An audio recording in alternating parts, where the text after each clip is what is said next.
segments on Backyard Farmer, we've taken a look at what sorts of containers you can use in your landscape, some of the combinations of things you could put in those containers, and today what we're going to do is we're going to take a look at how some of these things are doing as we enter the summer months. This is a really great example of some of the things that are going to take the hot, dry conditions, the windy conditions. They're in great scale with the environment. There's a lot of color combinations that work, and there's a lot of design continuity. We have things like the Cooler Series Vinca, which comes in great hot colors as well as white, and white is an excellent color in the evening. We have the sweet potatoes, which have been popular for years and years. We have Margarita and either Ace of Spades or Blackie in here. Those will trail over the planters as the season progresses and actually probably drip all the way down to the pavement if the owners want them to. We have a little fine textured plant called Bacopa, and this one gives a little bit of green but also has those sparkles of white to it. These are the sorts of things that if you have been lucky enough to pick this kind of combination in your own situation, chances are all you're really going to have to do for the rest of the summer is a little bit of deadheading if you want to, and watering when we're really in droughty conditions.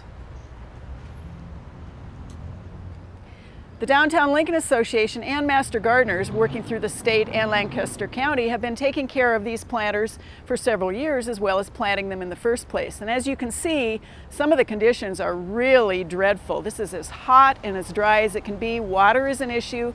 So the plant combinations here have to actually look better as the season progresses. One of the neat things that we've been noticing is what does and does not survive in containers like this over several winters. And we've found pretty limited success with the ornamental grasses.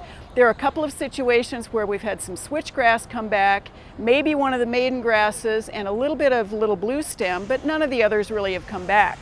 On the other hand, the Russian sage has been pretty good about coming back every single year. And for those of you who want to include that in a planter, that's a really good thing for you to consider as long as it's, again, hot and dry.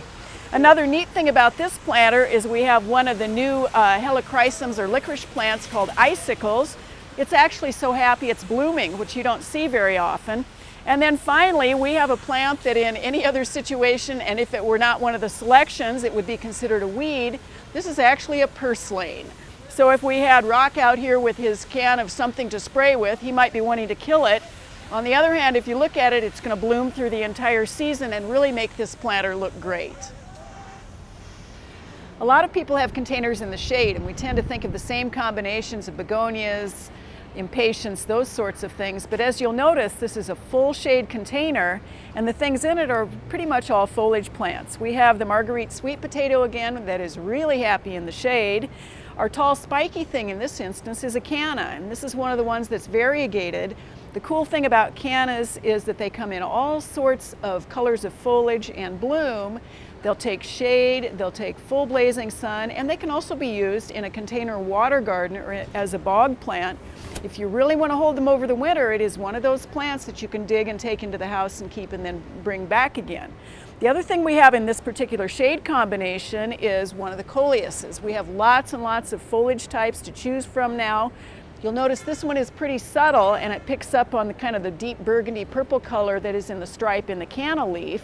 And then finally we've thrown in some hostas. Again, these are chosen not for their flower in this instance, but for being able to give another bit of foliage characteristic to it. We haven't had any good luck with the hostas overwintering in the big containers, but these are pretty exposed, and it may be one of those situations where you have an area that is a little bit more protected over the winter. You could very well have the hostas over the winter.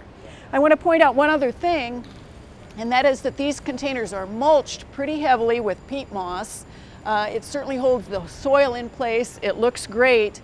It does tend to pack down a little bit, and we have had some issues across the state. In fact, we had a call about a woman whose container actually caught on fire in the middle of the night. So just like compost can generate enough heat to catch on fire, the situation with what you mulch with a container, you have to be pretty careful that you don't set up a situation that is unsafe.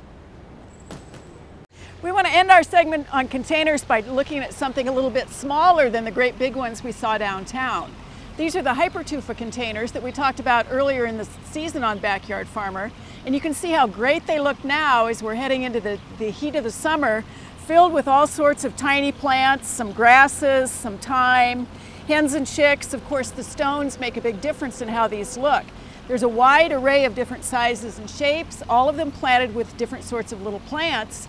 Great portability. They can go on the patio, they can go on a table, an end table. You can move them around even in a water environment such as this is.